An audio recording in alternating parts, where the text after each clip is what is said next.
Good afternoon, class. I'm going to spend just a few minutes with you, just having a little review session for quiz number one. And quiz number one for this particular class is going to cover modules one and two. So, module one was Arrow's article talking about uncertainty in the healthcare environment. And then module two was just kind of an overview of business ethics. And module two, since it's an overview of business ethics, comes from the text that we're using by Brousseau. So just quickly go over some salient points that if I were you, I would probably study and go over before taking the quiz. Just always, think about and I don't want to sound like I'm beating a dead horse, but yeah, economics is um, it's a social science. Anthropology, uh, psychology, sociology, economics, all of them are social sciences. And but they're social sciences because they study choice, why people make the decisions that they do. The thing that breaks economics out from the rest of your social sciences, there are basically three pillars of thought. There's opportunity cost, there's self-interest or optimization, and there's decisions at the margin. And I will continue to weave this in as we go throughout the rest of this class because it's those three pillars, especially the pillar when we're talking about self interest and optimization, that drive a lot of the ethical issues that we're going to encounter or that you could encounter in the healthcare space. And if you go back to Arrow's article, so Arrow's article it's kind of one of those interesting articles that I have mentioned in the past that when I was in graduate school, there were certain uh, kind of I guess mainstream articles that everybody had, depending on your discipline that you had to read. If you were an MBA at Ohio State, you had that, that Sin Tzu's, Art of War. And the NBA is, if you watch them, it's almost like they slept with that book. I mean, everywhere you went, and if you were, and a lot of finance and econ majors we took a lot of some of the classes with the MBA students, and it was like that was the gospel. Art of War was their gospel. It was like everything everything was tied back to that Art of War. Well, in public health, and I took a couple of classes in public health, just mainly wanted to see what's going on over on that side of the discipline. It was they were talking about Arrow's article, and published in 1963. Everybody, economists, pretty much agreed it was the kind of the article that drove a lot of change in healthcare, and it I don't know when he started writing it. Maybe he started writing in the late 50s, early 60s. But again, finally got the thing published in 63. And then, and sure enough, whether it's coincidence, correlation, I don't know. But all of a sudden, the government rolls out, Medicare, 1965, Medicaid, 65. Champus is rolled out, or TRICARE, or DOD's healthcare, depending on what you want to call it. DOD's healthcare system rolls out in 66. The VA has been there since, I don't know, since probably the turn of the 19th, I guess 20th century, early 1900s. But they started making some reforms on the VA side of the house. So Arrow's article did have a lot of sway into some really significant changes in the healthcare environment. And Arrow contends that medical care is defined as a product, and he talks about it in his text. It's asymmetric information. Members have a set of information. Providers have a set of information. When I say members, same thing as patients. Again, I talk in more, I guess, health plan terms, and maybe some other individuals do. But patients, consumers, buyers, members, whatever you want to call those individuals that are seeking healthcare services have a set of information. They know whether they take drugs, whether they're on medication, whether they drink, whether they smoke. Sometimes they're not very forthcoming with that. Providers have a set of information. They've been to medical school. They're the cream of the crop. They're the greatest thing since sliced bread. And some providers are forthcoming and willing to share that information. Other providers aren't. And you'll find that the more you kind of float around, talk to different providers. So there's asymmetric information, and that significantly impacts the decisions in the healthcare space. There's also questions of quality. Quality is extremely difficult to measure in healthcare.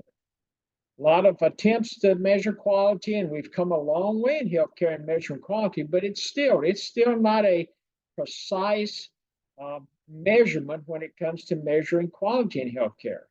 And then there's the uncertainty piece of it. It's the randomness of healthcare. It's not only randomness on the patient side, but randomness on the provider side, and also randomness on public policy, because you've got American Medical Association and public policy trying to control the supply of healthcare providers, trying to ensure that, and there's such a long lag on the, trying to drive that supply, because you get an undergraduate, you go to medical school, you may go to residency and an internship, you're talking about a long lag time.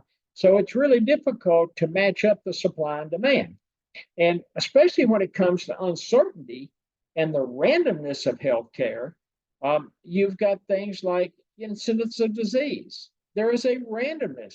And to think about, if we were sitting here in late, let's say Q4 of 2019, and it spills into Q1 of 2020, who would have ever envisioned that the incidence of COVID would have the effect or the impact on not only the U.S. healthcare infrastructure system, but the global. And so incidence of disease, it's randomness, it's hard to predict. Efficacy of treatments. Again, we have this, the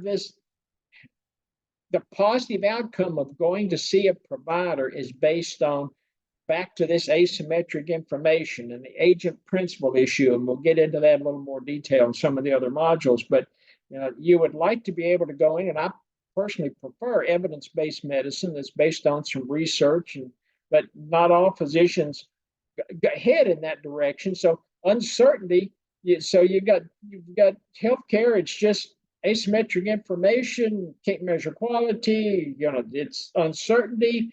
And then you got the uncertainty, it's uncertainty in the efficacy of the treatment. You've got asymmetric information, you've got incidence of disease, it's random. It's healthcare in general is just a mess. When it comes right down to it, it's a mess.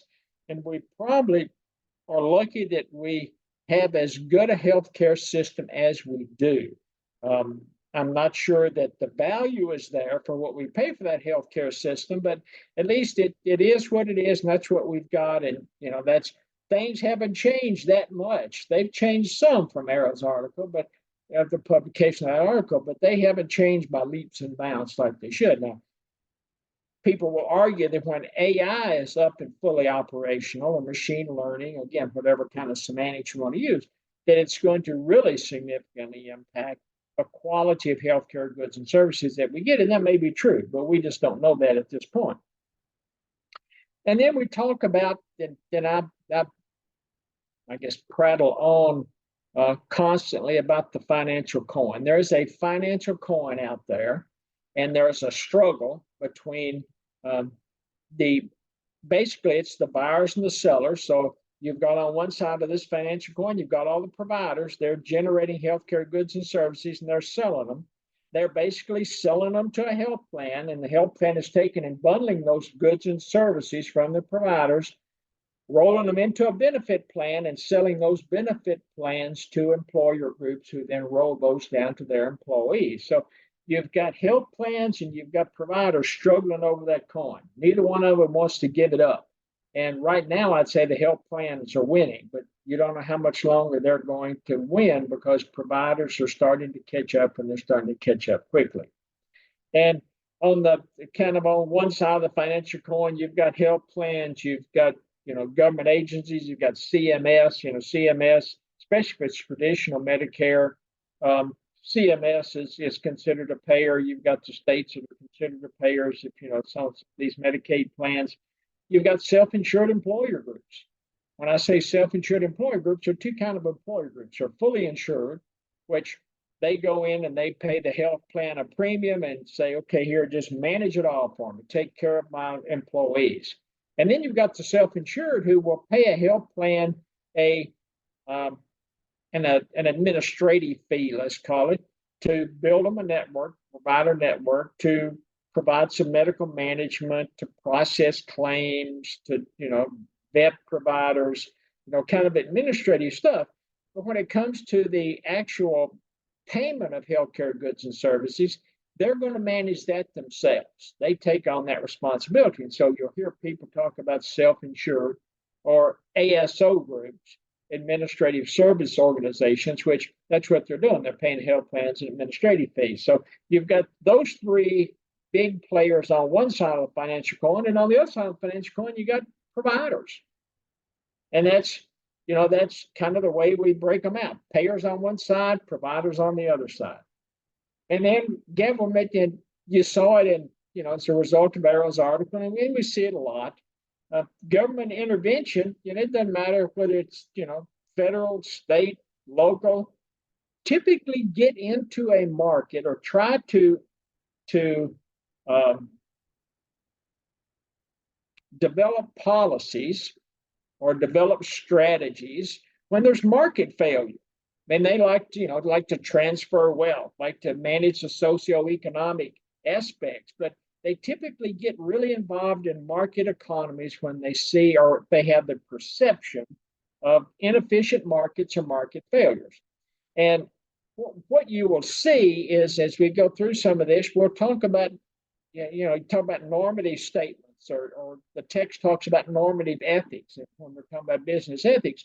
And basically what normative means, so you've got normative ethics and you've got descriptive ethics. And normative ethics says, well, this is what we should do, or this is what we ought to do. Descriptive ethics actually studies what actually happens, what people are actually doing. And so policymakers they're out here with this normative mindset. We're policy, we're with the government, we know more than anybody else does. And here's what we think you should be doing as the consuming population. Here's what the consuming population ought to do to ensure the markets are efficient. So that's when you start seeing this government interaction rolling in. And one thing that if I go back to Arrow's articles, the one thing that transforms uncertainty into risk is information. Not just in the healthcare. In the healthcare environment, it's healthcare information. Healthcare information transforms uncertainty into risk because you can manage risk to a certain degree. Same thing for retail stores, same things with restaurants, same things with any market economy. It's the information, it's access to accurate, relevant, actionable information that transforms that uncertain environment into a risky environment, because you can manage risk to a certain extent. And when we talk about, people will argue, and when you're talking about healthcare, healthcare is perceived to be a competitive market. And I will agree with that to some extent. If you think about, go back to your microeconomics classes, and when you're talking about competitive markets, there are large numbers of firms. There's, so you think about, just think about Nashville. Think of all the hospitals in Nashville. Think of all the medical groups and providers and healthcare individuals or healthcare administrators and providers in that Nashville area that can provide you goods and services. There's a large number of buyers and sellers. Think of the population in Metro Nashville. They're all a buyer. They're going to be trying to secure healthcare goods and services. Think of all the sellers. Think of all the doctors, all the hospitals in that area. Competitive market, it's a homogeneous, goods and services. As far as I'm concerned, if I look at the distribution of providers, there's going to be about 10% up here on this upper end of the tail that, these individuals, men and women, rock stars. best medical schools, best residency, best internship. They have their act together, and those are the ones you want. On this other 10 or 15%, maybe, are the individuals that somehow manage to make it through medical school and get out and struggle through an internship and struggle through a residency program. And they're the kind of individuals that,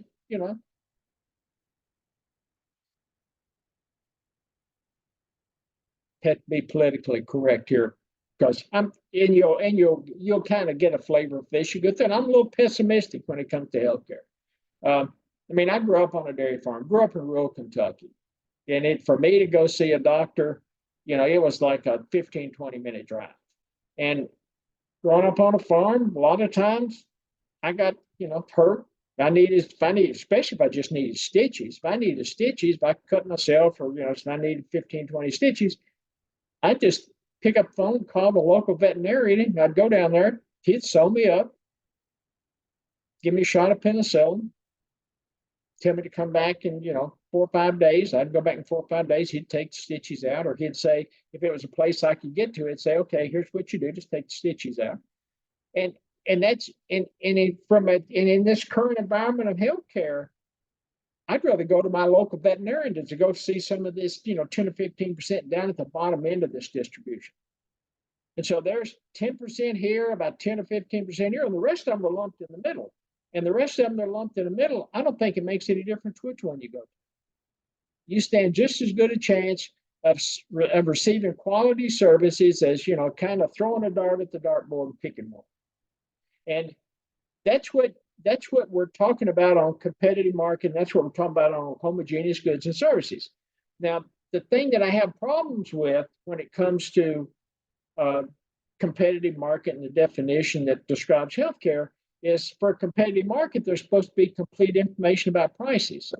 And we are not there yet. We're not a consumer-centric, informational, transparency-driven healthcare market economy so that patients actually understand what it's the true cost of that healthcare goods and service.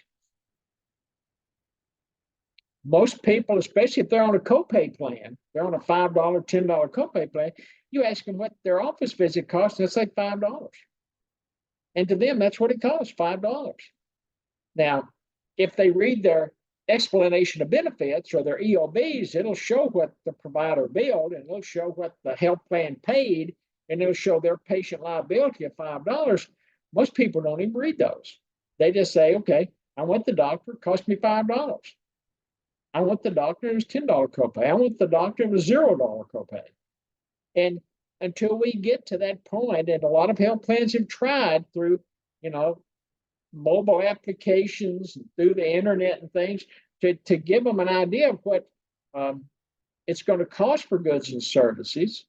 But we're just not there yet. Now, unless you're on a high deductible health plan, and if you're on a high deductible health plan, because you are at risk for all the dollars up to a certain point, and one of the last ones I participated in, I had to pay for all of the services up to $2,500 for myself, or up to $5,000 for myself and my wife. So I was, concerned about the price. And fortunately, the health plan I, was with had an application that I could get out there, and I could go out and I could see, here's what Costco is going to charge you. Here's GoodRx is going to charge me for a prescription. Here's what Walmart's going to charge, Sam's Club, CVS, Walgreens, and I could doctor shop on the prescriptions, and I knew where I was going to get the best deal for my prescriptions.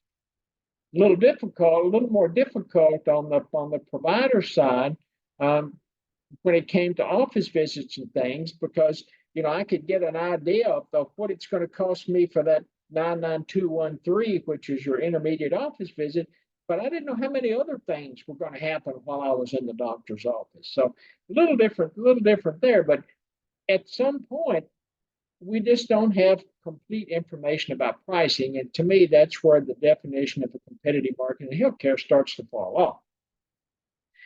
In the text, they talk about business ethics, and there's three distinct levels of business ethics. I think it was morals, ethics, and maybe meta ethics.